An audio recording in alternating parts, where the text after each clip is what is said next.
హల్లెలూయా. Good morning. ప్రశాంతంగా నిద్రపోయి సంతోషంగా మేల్కొని దేవుని కొరకు ఈరోజు జీవించాలి ప్రభువా నాకు సహాయం చేయమని ప్రార్థిస్తూ దినచర్యను ప్రారంభిస్తున్నారా? రాత్రి అంతా కలవరంతో నిద్రపట్టక విసుక్కుంటూ కసురుకుంటూ నిద్ర మేల్కొని రొసరొసలాడుతూనే జీవితాన్ని ప్రారంభిస్తే ఇంకెలా అండి? దినమంతా అలాగే ఉంటుంది.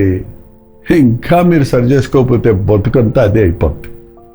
చాలామంది అలాగే ఉన్నారు. మరి మనం ప్రార్థన చేసేవాళ్ళమైతే ప్రార్థన మనల్ని కామ్ డౌన్ చేస్తుందండి.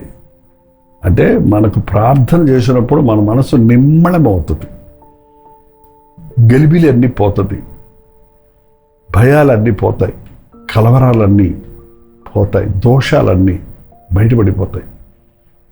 అందుకే ప్రార్థనతో దినచర్య ప్రారంభించండి. రోజుకు ముమ్మారు ప్రార్థించండి. చిన్న ప్రార్థన. పరిశుద్ధుడా నీకు వందనములు. ప్రార్థన గురించి వింటున్నాం, ప్రార్థన చేయాలని ఆశపడుతున్నాం.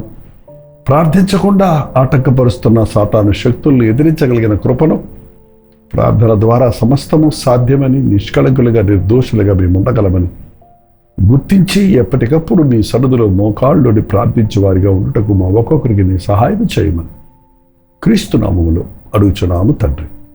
ఆమేన్. అవునండి, ప్రతి ఒక్కరూ పోరాటాల్లోనే ఉన్నారు, రకరకాల పోరాటాలు. అందులో ఈ సోషల్ మీడియా ఇవాళ మీరు దాన్ని చూస్తూ కూర్చున్నారంటే ఖచ్చితంగా మీ మనసు కలవరపడిపోద్ది. భయాలు, ఒక విధమైన ఆశలు, కోరికలు, విపరీతమైన తత్వాలు, మైండ్ బ్రెయిన్ వాష్ అయిపోతుందండి. Don't wash your brain with dirty water.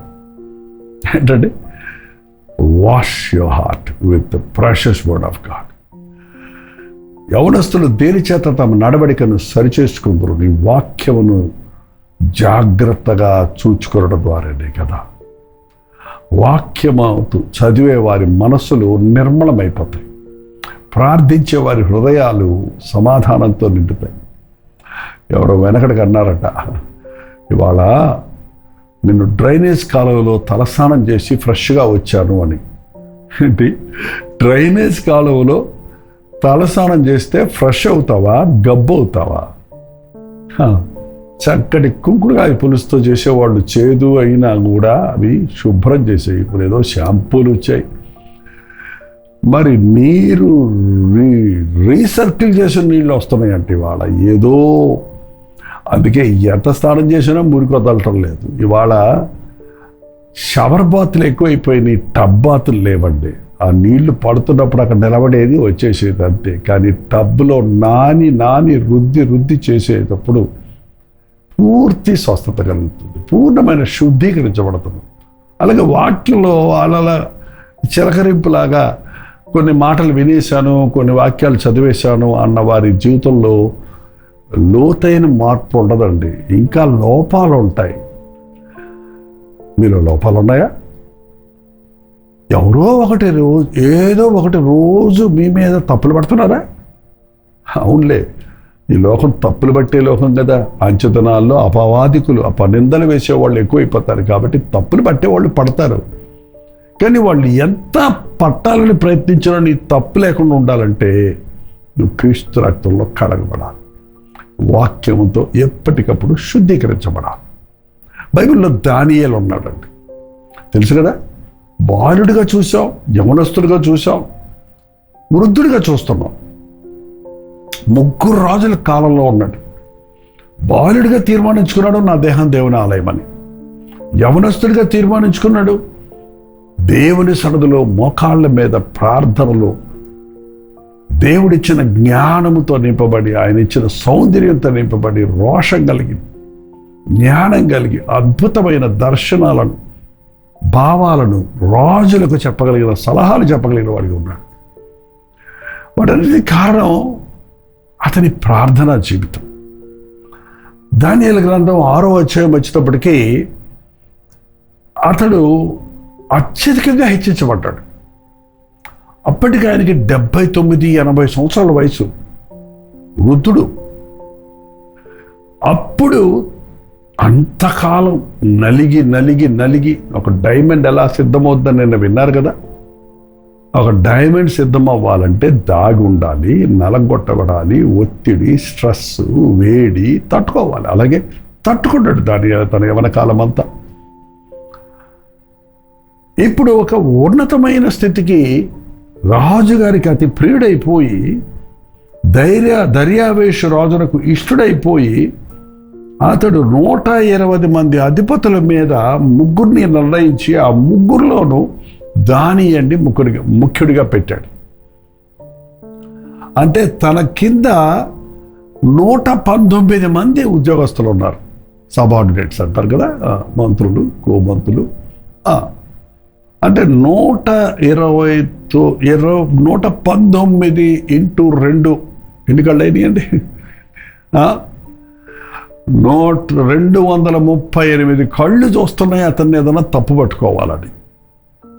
ఎందుకు వీడు ఏదో దేశం నుంచి వచ్చినోడు, వీడెందుకు మన మీద అందరికంటే ఎక్కువ అయిపోయాడు, వీడి మీద నేరం మోపాలి, తప్పు పట్టుకోవాలని ఆ అధిపతులందరూ ప్రయత్నించారు. 4వ వచనం చూస్తే అందుకు ఆ ప్రధానులు, అధిపతులు అతనిలో ఏదైనా తప్పు పట్టుకోవాలని ప్రయత్నించినప్పుడు దానియేలు నమ్మకస్తుడైనందున నేరమైనను తప్పైనను చేయనివాడు కనుక దానియేలులో తప్పైనను లోపమైనను కనుగొనలేకపోయారు. ఎట్లాగండి? అందులో ఒక అధికారంలో ఉన్న వ్యక్తికి మాలాంటి అందరికీ కనబడే పాస్టర్లను తప్పులు పట్టుకునేవాళ్ళు వాళ్ళు చూడండి ఎంతమంది ఉంటారు. ఏం చేసినా తప్పే అంటారు. కొన్నిసార్లు ఏదో వంకలు పెడతారు. పాస్టర్ బాగున్నా, పాస్టర్ కొడుకు బాగోపోతే, లేకపోతే భార్య ఆకర్షణ బట్టలు వేసుకుంటే, లేకపోతే ఇంకేదో చేస్తే, ఇక ఎవడి మీద, అత్త మీద కోపం, బొత్త మీద లాగా ఏదో వంకన. చర్చకొచ్చే మెంబర్స్ అని లేకపోతే ఆ సేవకుడు తిడతారు. ఎన్ని తప్పులన్నీ పెట్టుకోవచ్చు మనం. తప్పులెన్నవారు తండోపతండములు, తప్పులెన్నవారు తమ తప్పులు ఎరుగరయ్యా, ఎదుటివారి తప్పులు పట్టుకున్నట్టుకు ప్రయాసపడే వారిగా ఎంచదనాల్లో ఉంటారని బైబిల్ చెప్తుంది. నీ తప్పులు పట్టుకునే వారిని బట్టి నువ్వు కోపడొద్దు. అది నిజమైతే సరి చేసుకో, నిజం కాకపోతే వదిలేసుకో. అంతేగాని ఎవరో ఏదో అన్నారని వాళ్ళ దగ్గర నువ్వు గుద్దుకోవద్దు, వాళ్ళతో వాదన పెట్టుకోవద్దు, నిన్ను నీవు నిరూపించుకోవడానికి ప్రయత్నించవద్దు. నువ్వు దేవుని సరిధిలో తగ్గించుకో, దేవుడే నీ తాలెత్తుతాడు. మన తప్పులు పట్టుకుంటున్నారని బాధపడక, తప్పు నాలో ఉందా అని గ్రహించుకోవాలి. తన పొరపాటులను కనుగొనగలిగిన వాడు ధన్యుడు. ఎప్పుడు కనుక్కుంటాం మన తప్పులు? ఇంకొకటి ఏలెత్తి చూపించకముందే నీ తప్పు నువ్వు తెలుసుకుని దానికి ఒక కిటుకుంది చెప్పరా? మోకాళ్ళ మీద పడండి, ప్రార్థించుకోండి. నీ తప్పు నీ కళ్ళ ముందు కనపడద్ది. ఆయన ముఖ దర్శనంలో మన రహస్య పాపాలు కనపడతాయి. ఇంకొకడు నీ మీద వేలు చూపించకముందే నీ తప్పును నువ్వు ఒప్పుకుంటావు, దేవుని ముందు ఒప్పుకుంటావు. మనుషులకు అవసరమైతే, మనుషులకు వ్యతిరేకంగా ఉంటే వాళ్ళ దగ్గర ఒప్పుకుంటాం. సో దానియేలు దగ్గర ఏది నేరం మోపుదామన్నా కుదరలా. ఏంటి ఆలస్యంగా వచ్చావేంటి అంటానికి లేదు. నేను ఆలస్యంగా వచ్చాను, క్షమించమని ముందే అడిగేస్తున్నాడు. నేను ఎందుకు నువ్వు కఠినంగా మాట్లాడావు అని అడగక్కర్లేకుండా, నేను మిమ్మల్ని కఠినంగా మాట్లాడాను, నన్ను క్షమించాడు అని అడిగేశాడు. నీ తప్పు ఇంకొకటి పట్టుకోకముందే నీ తప్పు నువ్వు ఒప్పుకుంటే ఇంకేమి నేరం మోపుతారండి? ఎప్పుడు మన తప్పు మనం తెలుసుకుంటామంటే, మన తప్పులు మనకు తెలియవండి. మనం చీకట్లో ఉన్నప్పుడు, వెలుగులోకి వచ్చినప్పుడు మన స్థితి మనకు తెలుస్తుంది. అద్దంలో చూసినప్పుడు నీ లోపాలు నీకు కనబడతాయి. వాక్యమనే అద్దంలో చూసుకున్నవాడు, వాక్యం చదివేవాడు, మోకాళ్ళలోని ప్రార్థించేవాడు తన తప్పులు తెలుసుకోగలుగుతాడు. కారణం ప్రార్థనల జీవితం మనల్ని పరిశుద్ధపరుస్తుంది. దానియేలుకు ఒక మంచి అలవాటు ఉంది. రోజుకు 3 మారు మోకాళ్ళుని ప్రార్థించేవాడు. పొద్దున ప్రార్థించుకునేవాడు, రాత్రి చేసిన తప్పులు సరి చేసుకునేవాడు, మధ్యాహ్నం ప్రార్థించుకునేవాడు. పొద్దు నుంచి మధ్యాహ్నం వరకు చేసిన ప్రతి పొరపాటును తన కళ్ళ ముందు కనపడి సరి చేసుకునేవాడు. ప్రతి రాత్రి ప్రార్థించేవాడు. ఎప్పటికప్పుడు తన హృదయాన్ని శుద్ధి చేసుకునేవాడు. ముమ్మారు ప్రార్థించడం మనకెంతో అవసరమండి. 3 పూట్ల తింటున్నాం కదా, బ్రేక్ఫాస్ట్ కావాలి, లంచ్ కావాలి, డిన్నర్ కావాలి, మధ్యలో ఏంటంటో మళ్ళీ తినేవాళ్ళు ఉన్నారు. అవునండి, ఏ రోజు దినమునకు 7 మార్లు నేను దేవుణ్ణి స్తుతిస్తానన్నాడు దావీదు. ఎప్పుడెప్పుడు నీ మనసాక్షి దోషం రూపణ చేస్తుందో అప్పుడప్పుడు నువ్వు మోకరించి ప్రార్థించవచ్చు. ప్రార్థన నేర్చుకోండి. ప్రార్థించడానికి సమయాన్ని కేటాయించండి. ప్రార్థన ప్రాముఖ్యతను ఎరగండి. ప్రార్థనతో నీ జీవితాన్ని సరిచేసుకోవటం, హృదయాన్ని సరిచేసుకోవటం, జీవితాన్ని దేవునికి అనుకూలంగా నడవటం ఎంతో అవసరమైంది ఈనాటి క్రైస్తవ జీవితానికి. వీళ్ళేం చేశారు, ఇంక ఏ విషయంలో తప్పు పట్టుకోలేకపోతున్నామో భక్తి విషయంలో తప్పు పట్టుకోగలం, ఇంకేమీ చేయలేమని వాళ్ళకి తెలుసు. దానియేలు ప్రార్థనాపరుడని. దానియేలు అన్నం తినకుండా ఉంటాడు, నిద్రపోకుండా ఉంటాడు, కానీ ప్రార్థన చేసుకోకుండా ఉండలేడు.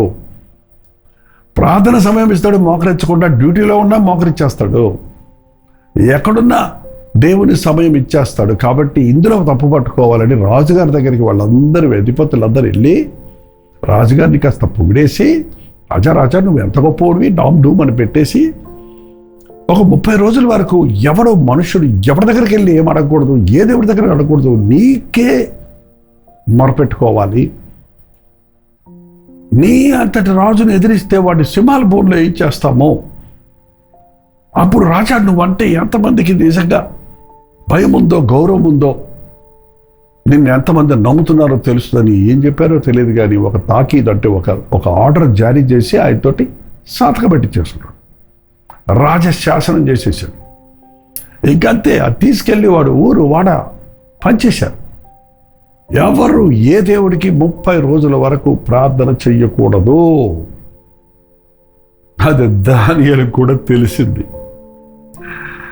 9వ వచనంలో చూస్తే, 10వ వచనంలో చూస్తే, ఇట్టి శాసనము సంతకము చేయబడిన దానియేలు తెలుసుకొనినను అతడు తన ఇంటికి వెళ్ళి యథాప్రకారంగా అనుదినము ముమ్మారు మోకాళ్ళలోని తన ఇంటి పై గది కిటికీలు యెరూషలేము తట్టునకు తెరవబడి ఉండగా తన దేవునికి ప్రార్థన చేయుచు ఆయనను స్తుతించుచు వచ్చెను.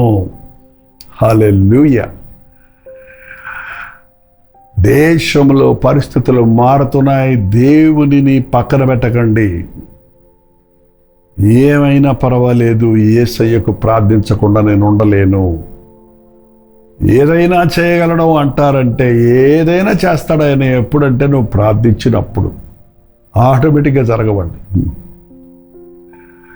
దానియేలు ముమ్మారు యథావిధిగా వెళ్ళి కిటికీ తలుపులు తెరిచి, దొంగచాటుగా కాదు,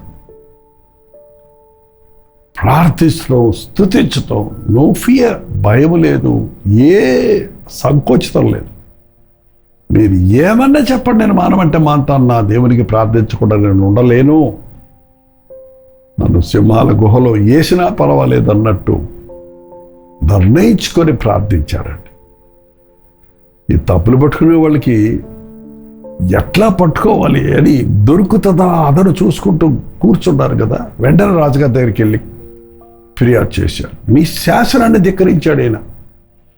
రాజశాసనం ధిక్కరించిన వాడికి మరణశిక్షే అని బాగా వాళ్ళు ఆ రాజుగారికి చిరెత్తితట చేసి ఆ దానియేలును బంధించి సింహాల గుహలో వేయించేశారు.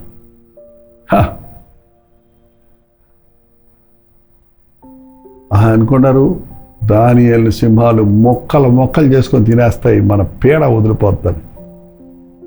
రాజుగారికి అయితే తెలుసు దానియేలు విలువ.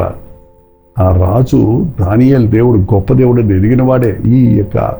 ఈ పరిపాలనలో నుండి కొంతమంది అధికారులు వాళ్ళకి తెలుసు వాట్ ఈజ్ వాట్ అని. కానీ పరిస్థితుల ప్రభావాన్ని బట్టి వారు చేసేవి విపరీతంగా ఉంటాయి, వ్యతిరేకంగా ఉంటాయి. దానియేలు జీవం కలిగిన దేవుని సేవకుడు అని తెలుసు అతనికి. ఆయన జోలికి వెళ్ళటం మంచిది కాదని తెలుసు. కానీ ఈ అధిపతుల ఒత్తిడికి లొంగిపోయి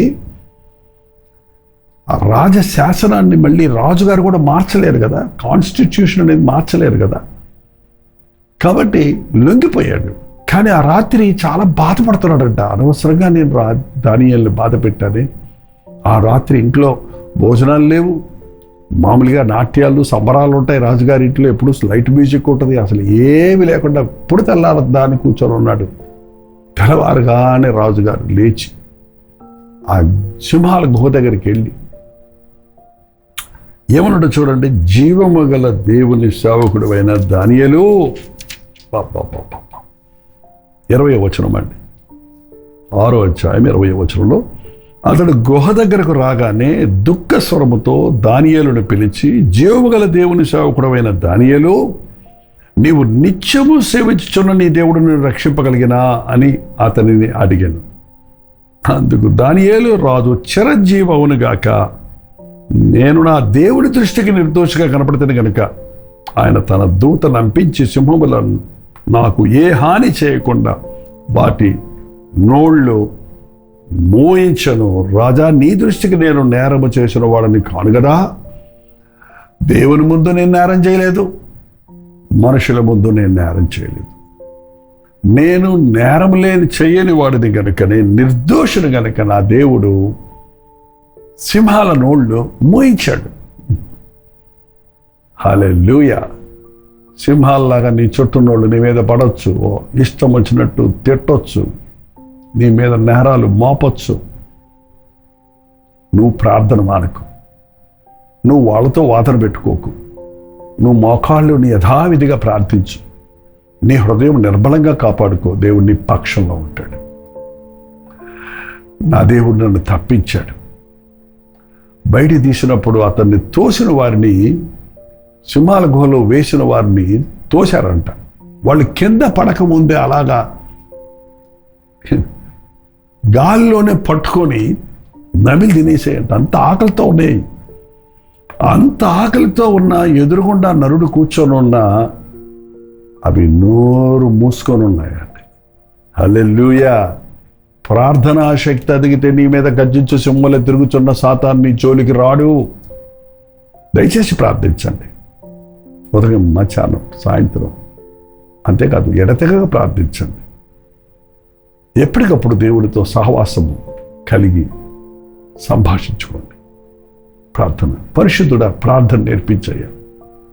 మా బ్రతుకులు బలహీనతలు పోవాలన్నా, అపవాది నోరు మూయించాలన్నా, కత్తులు కటారాలు కాక మోకాళ్ళ ప్రార్థన ద్వారా సమస్తము సాధ్యమని విశ్వసించుటకు, మా మీదకు చేర్చున్న చీకటి శక్తులను, అంధకార శక్తులను, దురాత్మలను ఎదిరించే వారిగా ఉండుటకు ప్రార్థన అని ఆయుధం మాకు ఇచ్చావు గనుక నీ పాదముల సన్నిధిలో ప్రార్థించి అపవాదిని బంధించుటకు, నీ నామాన్ని మహింపరచుటకు మా ఒక్కొక్కరికి సహాయం చేయమని క్రీస్తు నామములో అడుగుచున్నాను తండ్రి. ఆమేన్. మన తండ్రి అయిన దేవుని యొక్క ప్రేమయు, కుమారుడైన క్రీస్తు యొక్క కృపయు, ఆదరణకర్త అయిన పరిశుద్ధాత్మ యొక్క సహవాసము కూడి వచ్చిన మనందరికీ ఇప్పుడును సదాకాలమును తోడయుటను గాక. ఆమేన్. దేవుని స్తోత్రం. మీ ప్రార్థనా వసతుల భారాలు 9540 నెంబర్కి, మీరు ఇతర దేశాల్లో ఉంటే 9100 నెంబర్కు టెక్స్ట్ లేక వాయిస్ మెసేజ్ ద్వారా వాట్సాప్ పెట్టండి. మీ పక్షంలో ప్రార్థిస్తున్నాం. తప్పక ప్రభు మీకు జవాబిస్తాడు. ఉచితమైతే మధ్యాహ్నం 3 గంటలకు హెచ్చరిక, అలాగే రాత్రి 9 గంటలకు కల్వరి ప్రతి దూరంలో బలి కలుసుకుందాం. అంతవరకు దేవుని మహాకృప మీకు తోడేయడం గాక.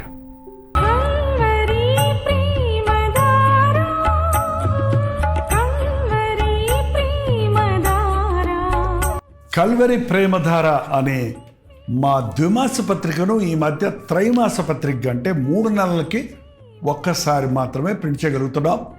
మరి గత 40 సంవత్సరాల పైబడి కొనసాగుతున్న ఈ పత్రికను ఆపు చేయటం ఇష్టం లేక దీన్ని త్రైమాస పత్రికగా మార్చున్నాం.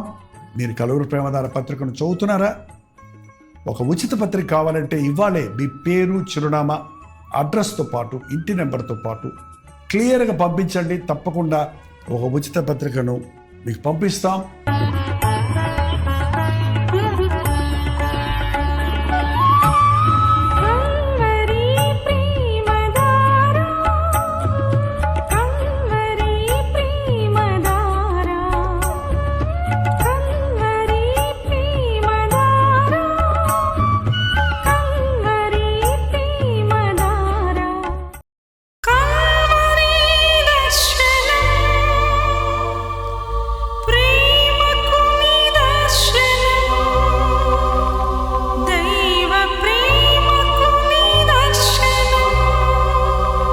తెలుగు, తమిళ, హిందీ, మలయాళం, బెంగాలీ, ఒరియా అనే 6 భాషల్లో టెలివిజన్ ప్రోగ్రామ్స్ కొనసాగుతూనే ఉన్నాయి. భారభరితమైన పరిచయంలో మీరు సహకరించాలని ఆశిస్తే, ప్రభు మిమ్మల్ని ప్రేరేపిస్తే మీ విరాళాలు, కానుకలు మనకి మీరు పంపించవచ్చు. అవి నేరుగా టీవీ ఛానల్స్కి వెళ్తాయి. అందులో ఏది మేము మా సొంత ఖర్చుల కొరకు ముట్టుకోవటం లేదు, వేరే పరిచయ కొరకు ముట్టుకోవటం లేదు. టెలివిజన్ పరిచయలో ఇంకా సువార్త వినని వారికి అది అందించాలని ఆశతో ఒక 20 సంవత్సరాలుగా కొనసాగుతున్న పరిచయం కొరకు ప్రార్థించండి, మీ సహకారాన్ని అందించండి. ఈ విషయం మీకు ఇంకా వివరాలు కావాలంటే 89393939 అనే నెంబర్కి మార్నింగ్ 10 నుంచి ఈవినింగ్ 10 లోపల మీరు ఫోన్ చేయండి, వివరాలు మీకు తెలియజేస్తాం.